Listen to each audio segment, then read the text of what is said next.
Hi everyone, this is Cici and welcome to my channel. Please do not forget to like, share, and subscribe. For today's video, magre-repat tayo ng mga cacti natin dito sa garden.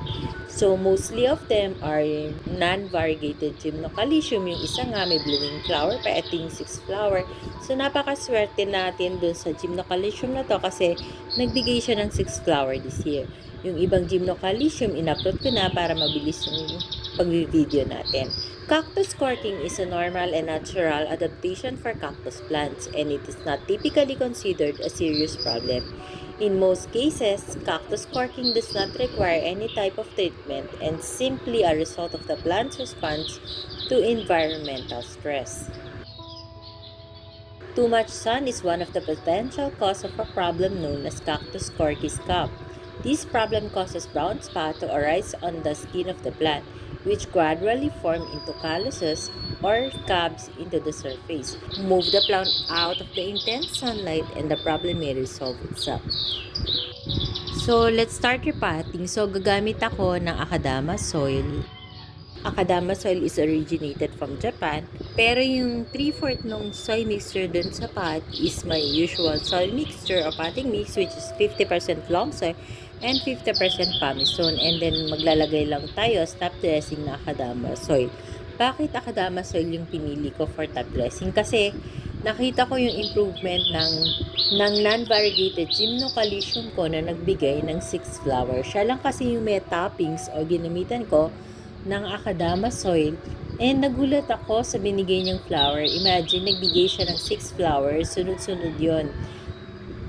Pag nag-bloom ang isa, may kasunod na flower bud. Actually, meron pa nga rin eh. Nagtataka nga ako, parang hindi siya nauubusan ng flower. So, siguro maganda talaga yung Akadama soil for cacti. Kaya lang, yung Akadama soil kasi is medyo pricey. Tapos, nabibili ko siya online sa Lazada. Syempre, pag online, gagastos ka din ng SF. So, mag-iintay na lang tayo ng voucher para mas makatipid tayo. Tapos, yung mga in-upload ko na gymnocalycium, yung maliliit, pagsasamahin ko lang sa isang pot para makatipid tayo sa soil mixture, and ililipat na lang natin siya pag medyo malaki na sa proper pot niya. So, for the meantime, pagsamasamahin muna natin sila hanggang sa maging well-rooted sila. Tapos, hindi na rin ako naglagay ng Osmocote kasi dormant season na ng cacti ngayon. So, kailan ba nagsisimula yung dormant season ng mga cacti? It starts during bare months. Yun yung mga months na malamig na yung panahon. So, hindi tayo dapat mag-fertilize sa kanila pag dormant season na or dormant period na nila. So, mag-fertilize na lang ulit tayo around March. Tapos, yun na din yung start ng season na magbibigay sila ng flowers o yung tinatawag nilang blooming season. Actually, maganda rin naman yung mga non-variegated gymnocalycium. Kaya lang, this time kasi, trending yung mga variegated gymnocalycium na coming from Thailand. So, ang gaganda naman talaga at saka talagang nakakaenggan yung bumili. Ang tawagan nila doon is candy. Pero actually, parehas lang talaga ang itsura niya sa non-variegated. Yun nga lang, mas makulay sila. Pero ang gymnocalycium, may iba't ibang klase din and kind. So, sa ngayon, ang meron lang ako yung is ordinary gymnocalycium na non-variegated. Meron din ako na mga bagong binili. Kung napanood niyo yung mga previous video ko na variegated. So, napakaganda ng mga variegated gymnocalycium. So, nakakainganyo talagang imayin lahat ng color. Yun nga lang, medyo pricey pa sila kasi parang bagong labas sa market. Tapos, kung napansin nyo, yung isang cactus na nirepat natin is merong parang kahoy yung ilalim. Yun yung tinatawag na corky sa cactus. So, parang nagiging kahoy siya, hindi siya scale na matatanggal mo. So, sabi sa research ko, kasi naka-rain or shine sila ngayon. So, ang sabi doon, makikure daw yun pagka inalis ko sila sa direct sunlight. So, ang ginawa ko, irirepat ko sila ngayon para ipasok ko muna dito sa may garage area. Kasi nga, napansin ko ang taas-taas na nung corky o yung scar na pagkakahoy nung isang gymnocalycium. So, baka umabot na sa top. baka mamatay, so sayang naman. Kasi 'di ba, aminin natin, pag may bago tayong cacti or succulent, mas inaalagaan natin kaysa dun sa mga dati. Ganun naman talaga tayo. Ako, inaamin ko, ganun ako. Lalo na ngayon na magagandang variegation ng mga variegated gymnocalycium. So, parang na-feeling ko, nung nakita ko sa garden yung mga non-variegated, ay parang napabayaan ko sila. So, I'm making up with them by repotting them. So, sa mas magandang pot at mas magandang top dressing na akadama.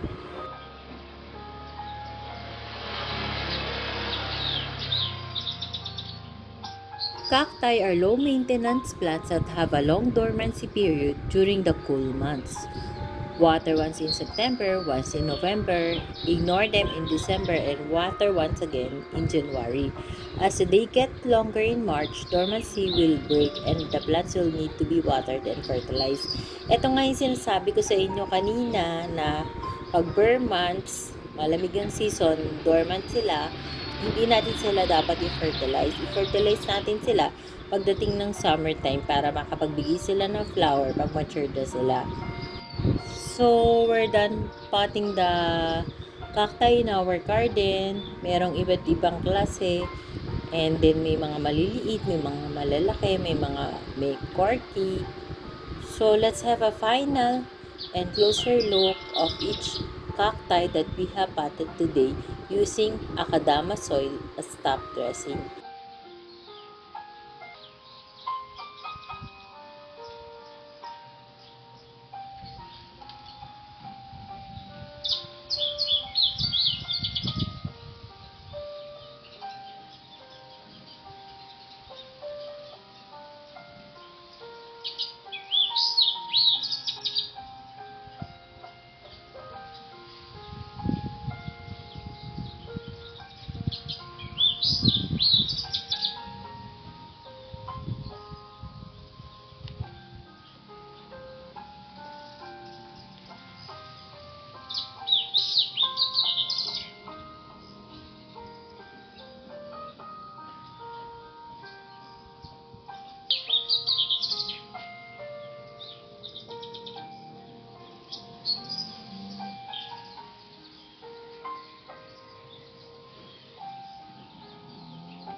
That's all for today's video, guys. I hope you like my sharing of how I repot my cacti, especially the non-variegated Gymnocalycium. Thank you for watching. Please do not forget to subscribe and share my video to your family, friends, and relatives. Bye for now. See you on my next video. Bye. God bless us all. Bye-bye.